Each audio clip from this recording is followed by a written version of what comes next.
옳은 가정의 달입니다. 가정의 달을 맞아야 하나님의 큰 은혜와 축복이 우리 만나게 살아가는 성도들의 가정마다 충만하기를 주 예수 이름으로 축원합니다. 가정은 하나님이 우리에게 주신 최고의 축복의 동사입니다.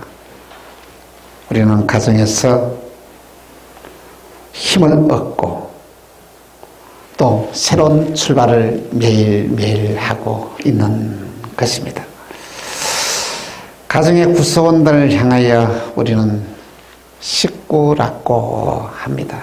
식구란 한 집에서 같이 살면서 끼니를 함께 먹는 사람을 말합니다. 부모와 자식 그리고 형제 자매를 가리켜 한 식구라 하는데, 식구끼리 서로 화목하면서 살아가는 것이 얼마나 큰 복인지 모릅니다. 어느 권사님이 이런 간증을 하였습니다. 권사님은 넉넉하지 못해서 가난한 삶을 살아서 자녀들에게 유산을 물려주지 못해서 자녀들이 너무 힘들게 살아가고 있다고 합니다. 그런데 어느 한 형제가 힘들면은 온 형제들이 다 힘을 모아서 그 형제를 도와준다는 것이지. 또 저 형제가 어려움을 당하면은 또 다른 형제들이 함께 힘을 모아서 도와주니까 어려움을 쉽게 거부하고 이어나간다는 얘기를 들었습니다. 이렇게 살아가는 자녀들의 모습을 바라본 부모는 얼마나 기쁠까요? 얼마나 참 흐뭇하겠습니까? 여러분, 우리는 가정을 세워나가야 됩니다. 오늘 우리는 하나님의 말씀을 믿음으로 받아들여서 여러분의 가정이 정말 복된 가정으로 세워나기를 주 예수의 이름으로 축원합니다. 오늘은 어버이 주일입니다. 어버이 주일은 부모님의 은혜와 사랑을 깨닫고 효도하기로 결심하는 주간이 바로 이 어버이 주일입니다. 일제 강점기에 이 홍렬이라는 한 청년이 있었습니다. 이 청년이 음악에 대한 특별한 재능이 있었어. 우여곡절 끝에 일본에 들어가서 유학을 하게 되었던 것입니다. 그는 작곡가로서 이 음악을 공부하는 동안에 피아노가 없었습니다. 음악을 전공하는 사람이 피아노가 없으면 얼마나 난감하겠습니까? 어렵겠습니까? 이렇게 어려움을 당하는 게 한 소식을 그의 어머니가 듣게 됩니다. 그래서 이 어머니는 이 피아노를 마련하기 위하여 솔방울을 따서 팔기를 시작합니다. 이 솔방울을 따서 이렇게 팔아서 400원을 만들어서 피아노를 사서 이렇게 살 수 있도록 돈을 일본에 보냈던 것입니다. 여러분, 당시에 400원이 얼마나 큰 돈인지 아십니까? 쌀 한 가마에 13원 했답니다. 그래서 이렇게 그 힘들게 아침부터 거미가 이렇게 물려올 때까지, 어두워질 때까지 솔방울을 따서 이 피아노를 사주었다는 귀한 소식을 듣고 공부를 마친 이 홍렬은 어머니의 마음이라는 귀한 이 작사 작곡을 하였습니다. 우리 함께 어머니를 생각하면서 어머니의 마음을 함께 1절만 불러보도록 하겠습니다.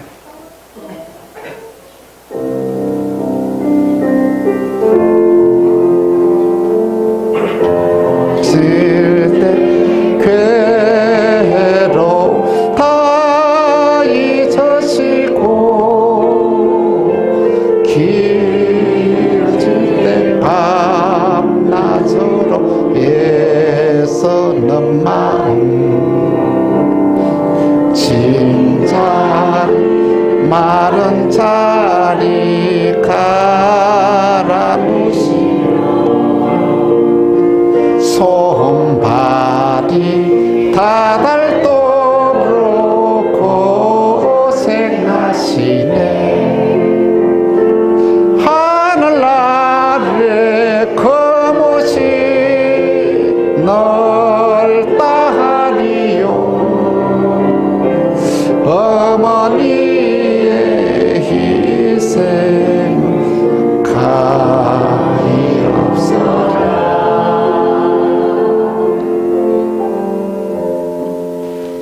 여러분, 부모에게 효도를 하고 싶습니까? 부모님에 대한 감사가 내 마음에 솟아나고 부모님에게 효도를 해야 되겠다는 생각이 솟아나는 순간 여러분의 인생의 운명은 바뀌어집니다. 우리에게 부모님이 살아 계신다는 것은 부담이 아니라 엄청난 축복의 기회입니다. 왜냐하면 하나님은 이 땅에 살아가는 저와 여러분들에게 이 부모님을 통하여 예비한 축복이 너무 크고 놀랍다는 사실인 것입니다. 오늘 저와 여러분이 이 세상에 살아가면서 부모님의 사랑과 은혜를 깨닫게 되면 여러분의 삶을 하나님이 축복하십니다. 하나님이 형통케 하십니다. 하나님이 복을 주신다는 것입니다. 그러나 우리의 주위에서 부모에게 효도하기는커녕 부모를 학대하고 불효하는 이야기를 우리는 참 종종 듣습니다. 잠언서 23장 22절에 이렇게 말씀하고 있습니다. 너 아비에게 청종하고 내 늙은 어미를 경히 여기지 말지어다. 여기 내 늙은 어미를 경히 여기지 말지니라. 연세가 많다고 해서 무시하고 말이 통하지 않다고 이렇게 하지 말라는 것입니다. 그리고 레위기 20장 9절에는 너무 충격적인 말씀하고 있습니다. 같이 한번 해주세요. 시작. 만일 누구든지 자기 아버지나 어머니를 저주하는 자는 반드시 죽일지니 그가 자기의 아버지나 어머니를 저주했은즉 그의 피가 자기에게로 돌아가리라. 엄청난 말씀을 하십니다. 우리에게 부모에게 효도하고 감사하기보다는 부모를 원망하고 불평하면서 하루하루를 살아가고 있지는 않습니까? 세상을 살아가면서 부모님의 은혜를 깨닫지 못하고 불평하고 원망하면서 하나도 마음의 가책을 느끼지 않고 살아가는 시대가 오늘 이 시대라는 말씀인 것입니다. 근데 부모님의 사랑을 언제 깨달았냐 하면은요, 자기가 자식을 키우면서 깨닫더란 거예요. 오늘 본문의 말씀을 통하여 우리가 어떻게 살아가는 것이 부모에게 효도하는 길인지 이 말씀을 통하여 함께 은혜를 나누고자 합니다. 먼저 첫 번째로 자기에게 맡겨진 일에 최선을 다하는 것이 부모에게 효도하는 것이다는 것입니다. 여러분, 공부하는 학생에게서 효도하는 길이 뭐예요? 공부 잘하는 거예요. 자식이 공부 잘해서 말이야 좋은 대학에 들어가야 되면 아니 부모는 자기도 모르게 막 어깨에 힘이 들어가는 거예요. 큰 꿈을 꾸게 되는 거예요. 내 아들이 아무리 못돼도 장관은 될 거야. 앞으로 대통령이 될 거야. 그런 꿈을 꾸게 되는 거예요. 사실은 좋은 대학에 들어간다고 해서 그의 앞길이 보장되는 것도 아니고 사실은 별로 달라질 것이 없어요. 그럼에도 불구하고 자식이 좋은 대학에 들어갔다 하면 부모는 말이야 만나는 사람마다 막 우리 아들 어느 대학에 들어갔다 이렇게 자랑하고 싶은 거예요. 그 자체가 바로 부모에게 효도하는 길이라는 거예요. 저는 그런 얘기합니다.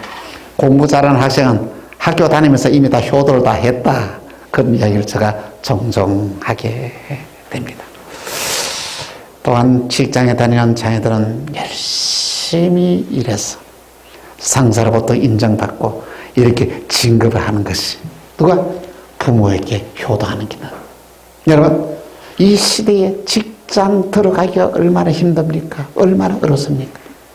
근데 어려운 직장에 들어가서 인정받고 사랑받고 이렇게 승진을 하고 하는 것, 이 부모에게는 얼마나 기쁨이면 참 놀라운 것은요, 자식이 잘 되면 부모는 자기가 잘 되는 것보다 더 좋다니까요. 이 바로 이 부모의 마음이다는 것입니다. 자식이 부모 걱정시키지 않고 자기 역할을 잘 하는 것이 바로 이것이 바로 부모에게 효도하는 길이다는 것입니다. 요즘 이런 말이 있습니다. 부모애가 자식에게 손 벌리지 아니하고 자식이 부모에게 손 벌리지만 않아도 자식 교육을 잘하는 거래요. 자식들이 자기애가 맡겨진 일을 잘하고 어디 가든지 자식이 인정받고 사랑받으면 부모는 자동적으로 높아지는 거예요. 이 효도라는 것이 참 중요한 것입니다. 우리 모두 저와 여러분에게 맡겨진 일을 최선을 다하는 것이 부모에게 효도한다는 사실을 깨달으시기를 간곡히 부탁을 드립니다. 두 번째로는 부부가 화목하게 사는 것이 부모에게 효도하는 길이다 것입니다. 여러분 결혼하면서는 다 신랑 신부보다 큰 상상을 합니다. 큰 꿈을 가집니다. 내가 결혼하면 말이야 내 아내는 내 말을 잘 듣고 잘 협조할 거야. 또 아내는 생각하죠. 내가 결혼하게 되면 아내가 내가 사는 삶을 책임지고 내 필요한 것을 언제든지 다 요감 다 들어줄 거야. 이런 꿈을 꾸고 결혼을 합니다. 그런데 여러분 이걸 알아야 된다. 결혼이라는 것은 현실적으로 생각하면요 30년 이상의 각자가 다른 문화에서 떨어져서 다르게 생활하는 그 남이 함께 만나서 한 몸이 된다. 그런데 오늘 성경은 뭐라고 말하냐면 결혼하는 순간부터 이 한 몸이라는 것이죠. 생각과 마음이 하나가 되어야 된다고 성경은 우리에게 가르쳐 주고 있습니다. 그런데 사실은요 부부가 하나가 된다는 게 쉬운 일입니까? 너무 어려운 일. 어떻게 보면 불가능이네. 어떻게? 30년 이상이나 다른 문화에서 말이야 다른 조건에서 생활한 자가 둘이 만나는데 어떻게 마음이 하나가 될 수 있다. 그래서 부부는 배려하는 마음을 가져야 돼요. 아내는 남편의 입장에서 생각하고 또 남편은 아내의 입장에서 생각하는 게 배려입니다.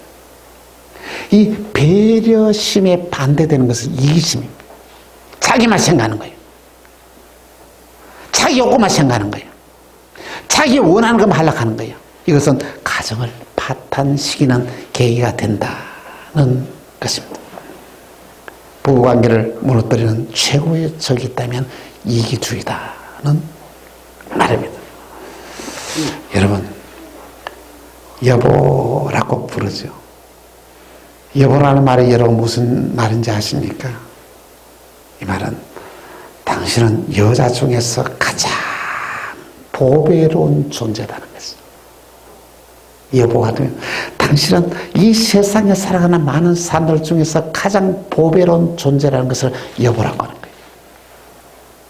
그리고 남편이란 뜻은 무슨 뜻인지 아십니까? 남편은 많은 남자들 중에서 내 편을 들어주는 남자, 그게 남편이에요.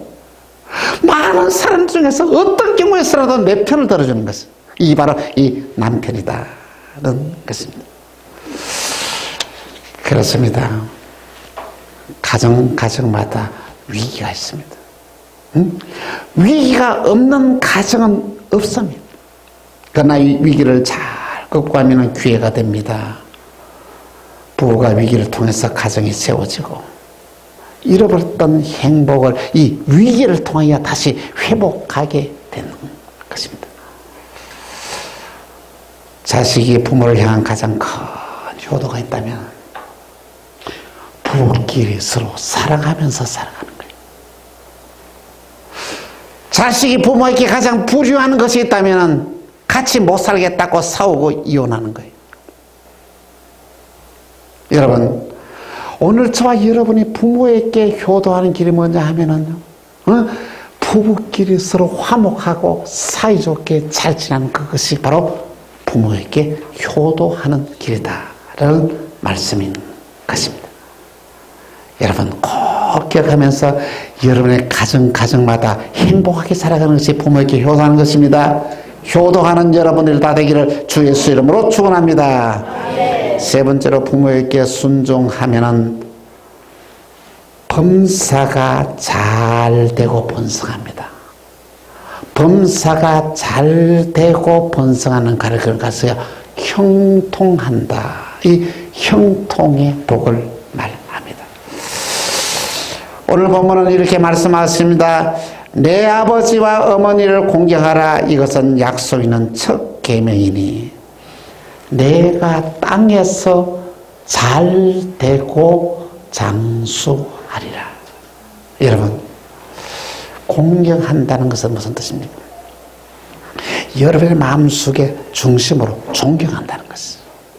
여러분, 부모님을 존경하고 있습니까? 여러분 정말 부모님을 높이고 있습니까? 부모님이 최고다고 생각하고 있습니까? 부모님이 위대하다고 생각하고 있습니까? 그것이 바로 존경. 부모님을 높이는 삶. 너무 귀합니다. 부모를 공경하면은 어떤 복을 받는다고요? 이 땅에서 잘되고 할렐루야 장수하는 복을 받는다고 오늘 본문은 말씀을 하고 있습니다. 루카서에 보면은 믿음으로 살아가는 한 가정의 이야기가 나옵니다. 베들레헴에서 오랫동안에 이렇게 신앙생활하면서 잘 살았던 이 한 가정이 그 땅에 흉년이 찾아왔어요. 1년이 흉년, 그 다음에도 흉년이니까 견디지는 못하고 모압이라는 땅으로 이주를 하게 됩니다. 이방인 모압으로 이 땅에 이주를 하고부터 처음에는 참 좋은 줄 알았습니다. 가난이 벗어났습니다. 잘 살게 되었습니다. 좋았습니다. 그런데 아니 남편이 시름시름 병이 앓더니 남편이 엘리멜렉이 세상을 떠나게 됩니다. 그 충격이 갇히게 되니 큰아들도 실실 아프더니 죽게 되고 둘째 아들도 세상을 떠나며 죽게 됩니다. 세상에 이 단란한 가정에 남자 셋이 다 떠나고 여자 셋만 남았는 거예요. 얼마나 황당한 일입니까? 그때 이 나오미는 깨닫습니다. 그래, 우리 가정이 이렇게 된 것은 떡집이라고 불리는 베들레헴을 떠났기 때문이다. 축복의 땅 베들레헴, 그곳을 떠났기 때문에 우리 가정에 이런 저주가 찾아왔다.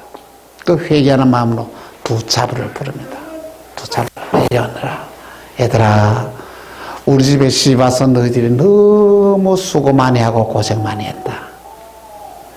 나는 이제는 내 고향 땅 베들레헴으로 데려가오니 너희들은 다시 친정으로 돌아가서 새 인생의 삶, 새 출발을 해야 되지 않겠느냐. 여러분 그렇지? 아니 결혼한 지도 얼마 되지 않았어요. 자식도 없었어요. 아직 젊어요. 너무 이뻐요. 얼마든지 새 출발할 수 있는, 이러니까 이렇게 풀어주는 거예요. 진열 돌아왔어. 이렇게 새 출발을, 인생의 새 출발하라고 이렇게 내어 보냅니다. 그러더니 간면에 오르바는 시어머니께 간절을 하고 울면서 떠나서 자기 친정으로 돌아갑니다. 그런데 둘째 며느리인 이 룻은 아닙니다. 룻은 그가 친정으로 돌아가는 것을 거부를 하면서 이렇게 말합니다. 룻기 1장 16절에서 17절입니다. 한 절씩 교도가 있습니다. 룻이 이르되 내게 어머니를 떠나며 어머니를 따르지 말고 돌아가라 강건하지 마옵소서. 어머니께서 가시는 곳에 나도 가고 어머니께서 머무시는 곳에서 나도 머물겠나이다. 어머니의 백성이 나의 백성이 되고 어머니의 하나님이 나의 하나님이 되리니.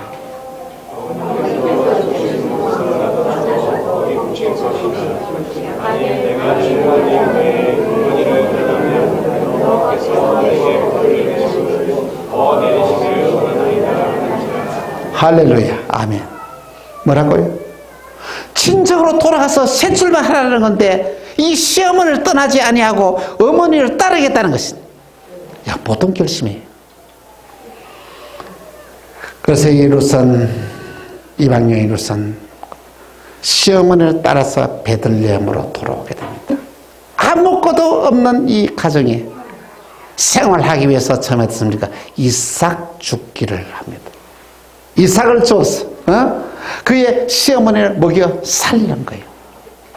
이 소문이 베들레헴에 있는 지역에 다 소문이 두루 퍼지게 되고, 그리고 이 베들레헴에 보아스라는 아주 유력자가 있습니다. 아주 잘 살기도 하고 인품도 대단한 사람이고 주위 많은 사람들도 칭찬과 존경을 받는 분이었습니다. 그런데 참으로 웃겨서를 읽으면 재미있는 것은 뭐냐면 이 룻이 하루에 되어지는 모든 일들을 돌아와서 다 어머니에게 고백을 합니다. 어머니, 오늘 이런 일이 있었고요. 어머니, 오늘 누구를 만났고요. 또 그분이 내한테 어떻게 했고요. 다 보고를 하는 거예요. 근데 그 얘기를 다 듣고는 이 나오미는 말합니다. 야, 룻아, 너는 내 식인대로 알아. 이렇게 뭐냐면은 세상에 자기의 며느리를 어떻습니까? 다른 사람들을 만나는데 연애를 할 수 있도록 이렇게 뒤에서 코치를 하는 거예요. 뭐라고 하는 거야?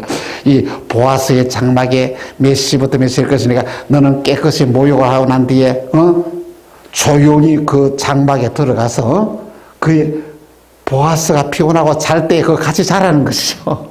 이렇게 해서 코치를 해서 결국은 어떻습니까? 이 보아스와 결혼을 하게 하는 거예요. 참 너무 신기하지 않습니까? 아니 자기 며느리를 어떻습니까? 코치를 해서 시집을 보내는 거예요. 놀라운 일이 났습니다. 이 보아스와 룻이 결혼해서 낳은 아들이 누굽니까? 이 오벳인데, 이 오벳이 누구냐면 이 다윗 왕의 할아버지예요. 예수님의 족보에 올라가게 돼요. 이 엄청난 복을 받게 되었다는 것입니다. 여러분 진짜 복 받고 싶습니까? 여러분 복 받을 수 있습니다. 복 받을 수 있는 비결을 오늘 우리에게 말씀하고 있습니다. 어떻게 알아요? 내 아버지와 어머니를 공경하라. 이것은 약속 있는 첫 계명이에요. 이런 내가 땅에서 잘되고 장수하리라. 이 놀라운 축복을 약속하십니다. 그렇습니다. 공경이란 정성을 다하여 받들어 섬기는 것입니다. 먼저 내 마음속에 부모에게 존경하는 마음을 회복하시기 바랍니다. 그리고 부모님을 받들어 모시는 자에게 이런 엄청난 축복을 약속하셨던 것입니다. 사랑하는 성도 여러분, 여러분이 가정이 잘 되고 복받는 비결을 오늘 본문은 우리에게 말씀하고 있습니다. 부모님에 순종하고 부모님을 공경하는 삶이 여러분과 저의 가정을 형통하게 하는 비결이라고 이렇게 말씀하고 있습니다. 그런데 여러분, 부모에게 효도하는 것, 부모를 공경하는 일이 결코 쉬운 일입니까? 결코 쉬운 일이 아닙니다. 왜 쉽지 않느냐? 여러분 생각해 보십시다. 부모와 자식 간의 이 나이 차이가 몇 년이에요? 적게 잡아야 30년에서 40년, 50년의 세월이라요. 근데 10년이라면은 강산도 변한다는데 부모가 살아가던 세대하고 오늘 자식이 살아가던 세대의 차이가 30년에서 40년, 50년 차이가 되니까 가치관이 같겠어요? 생각이 같을 수 있을까요? 다른 것은 지극히 당연한 것입니다. 여러분, 꼰대라는 말을 들어보셨죠? 하도 꼰대라는 말이 뭔가 이렇게 내가 사전을 찾아보았습니다. 찾아보았더니 권위적인 사고를 가진 어른이나 선생님을 비하하는 말이다. 여러분, 부모님의 권위를 자녀는 인정 안 하려고 그래요.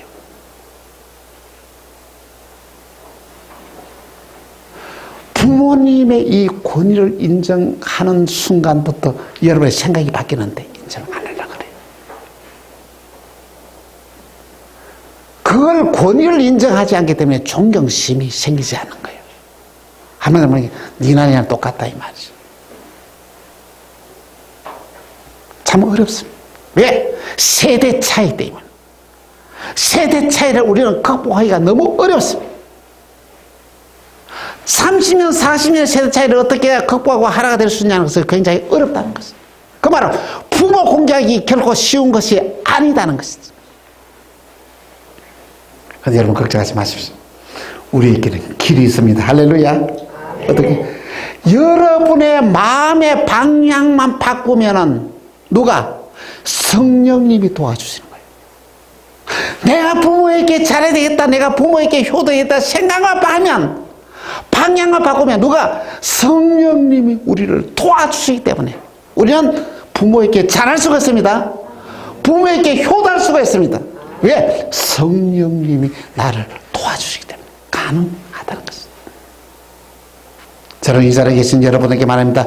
여러분보다 부모님에게 효도하기로 오늘 이 시간에 마음으로 결심하십시다. 그럼 여러분의 인생의 운명이 바뀌어져야 됩니다. 하나님이 저와 여러분에게 축복의 문을 열어줍니다.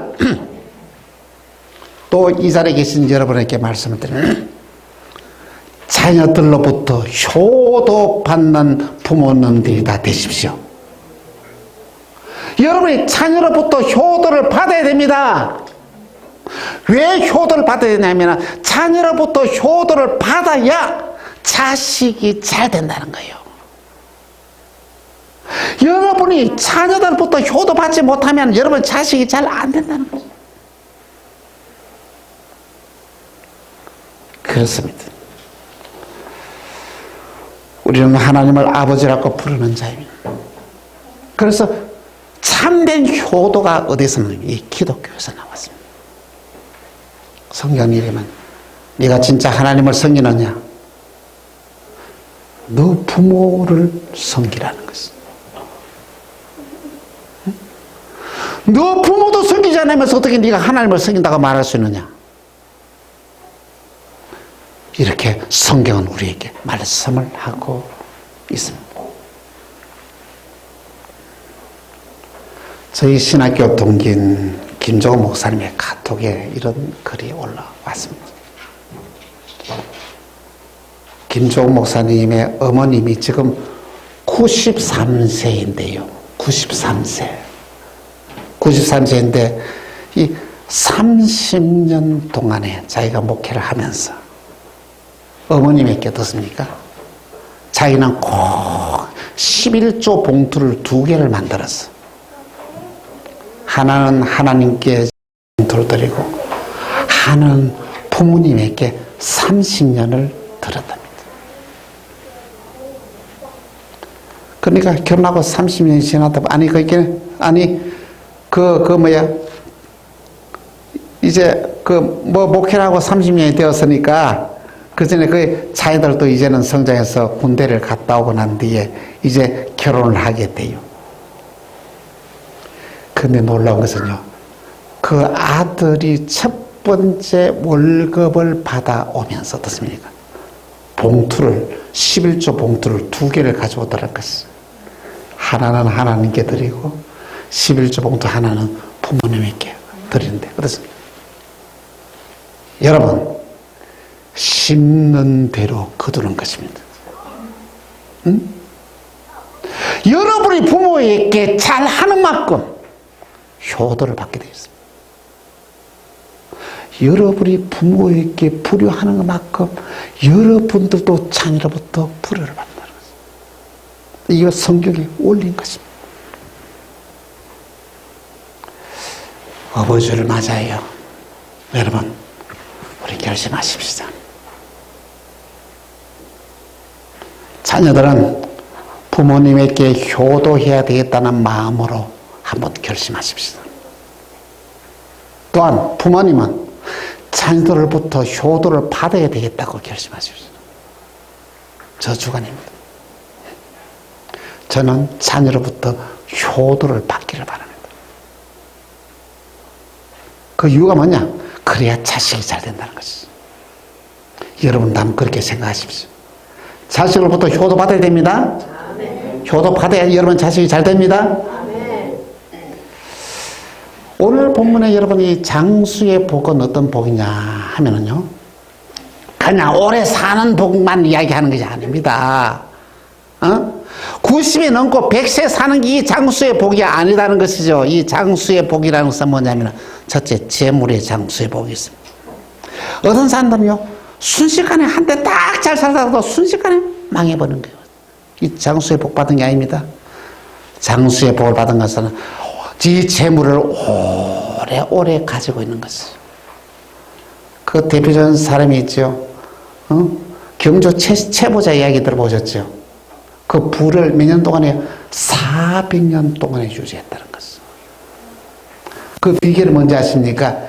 그가 살아가는 이 부자 최보자 집에 살아가는 그 사람에서 100리 안에는 굶어 죽는 사람이 없겠다는 것이죠. 다 나눠주고 구워주고. 이 장수의 복.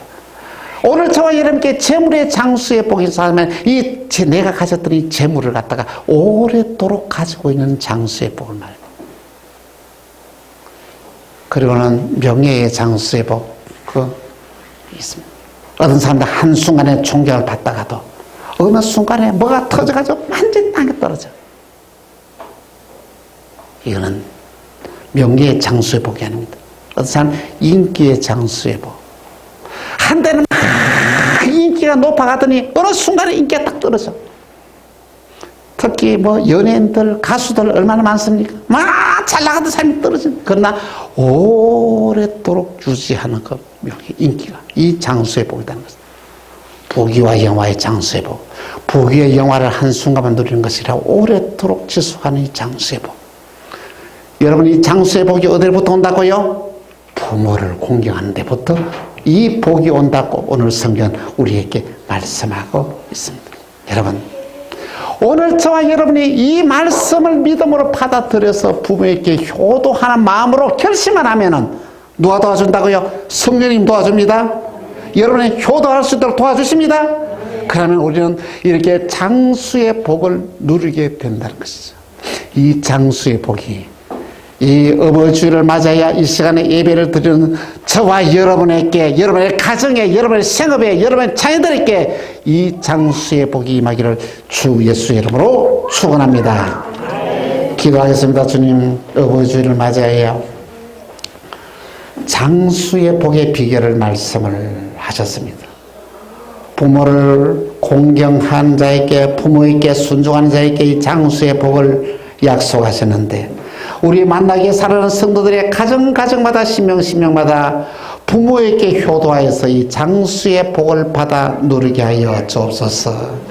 그래 세상을 살아가면서 정말 하나님 앞에서 귀하게 쓰임받는 인재들이 다 되게 하여 주옵소서. 사랑합니다. 축복합니다. 주 예수 그리스도 이름으로 기도합니다. 아멘.